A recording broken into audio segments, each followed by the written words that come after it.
Тэрний тухайд өнөөдрийн байдлаар Япон шуудан компани хөвчлөлийн асуудлын талаар ярихаар мэдээлэл бэлтгэсэн байгаа. За өдрийн мэнд хүргэе. За өдрийн мэнд хүргэе. За тэгэхээр Япон шуудан компани хөвчлөлийн ажил 10 жилийн өмнө яригдж байгаад өнөөдрийн одоо дөнгөж энэ 7 хоногт шийдэглэх гэсэн юм асуудал байгаа тань. Яагаад ингэж их утга хөлсөн юм бол? Тэгэхээр Японы шуудангийн хөвчлөлийг анх бол 10 гаруй жилийн өмнө тухайн ерөнхий сайд Junichiro Koizumi бол анх гаргаж ирчихсэн. За тэгээд тухайд засгийн эрх барьж ирсэн намын хувьд бол энэ хөвчлөлийг хийх нь зүйтэй гэж үзэжсэн бол нөгөө талд сөрөг хүчнийхэн бол одоо хөвчлөлийг хийх нь бас олон тооны ажилгүй хүмүүсийг бий болгоно гэсэн юм бас асуудлыг бол дэвшүүлж ирсэн. За харин хөвчлөлийг дэмжижсэн талынхан бол компаниг хөвжилснээр илүү үр ашигтай хөрөнгөний зарцуулалтыг хийн, компани илүү ашигтай ажиллан цаашдаа хөгжих боломж илүү нэмэгдэн. За мөн Японы эдийн засгийг эдийн засгийн өсөлтийг дэмжих чухал нөлөө үзүүлнэ гэж дүгнжсэн байна. За яагаад ийм чухалчлан авч үзэжсэн бэ гэхээр тухайд бол Японы шуудангийн компани бол 400 гаруй мянган ажилтнтай буюу төрийн албаагчдын 3 хүн дотны нэг нь бол Японы шуудан компанид ажиллажсэн байна. За мөн 24,700 салбартай. За үүнээс гадна 2.1 тэрлэн $8 хадгаламж бүхий банкыг өөртөө багтаасан байсан. За мөн өрх гэрүүдийн эзэмшилт байсан 1.2 тэрлэн Америк долларын үнэлгээ бүхий хөрөнгийг бас даатгсан даатгалын компани бас өөртөө багтаасан Японы төдийгүй дэлхийн санхүүгийн зах зээл дээр маш том байр суурь эзэлж байгаа санхүүгийн байгууллага байсан. Тэгэхээр энэ утгаараа бол Японы хувьд бол маш их чухалчлаа авч үзэжсэн. Харин энэ одоо тухайд энэ хөвчлөнд яригдсэн боловч зогссон байгаа. За харин өнгөрсөн 7 хоногт бол энэ хөвчлөлийг бол хийж одоо маргаашнаас эхлээд 2 дахь зах зээл дээр компани хөвцөг арилж байгаа төлөвлөж байна.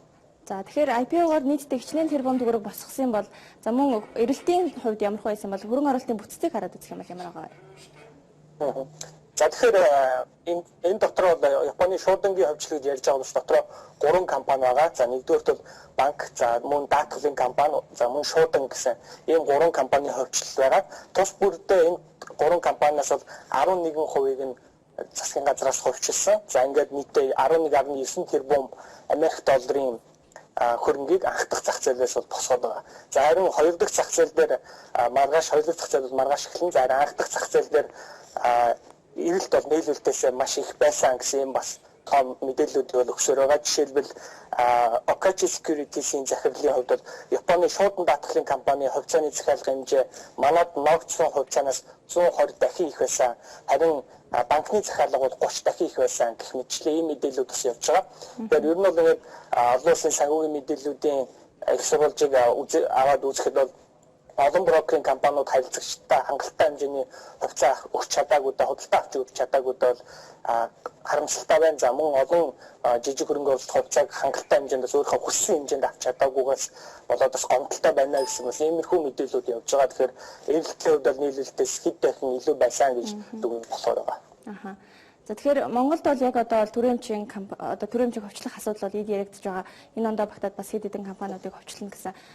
Японы энэ одоо өмч хөвчлөлийн одоо жишээнээс хараад үзэх бол Монгол нөхрөлөх хэвээр ямар сайн талууд байгаа бол?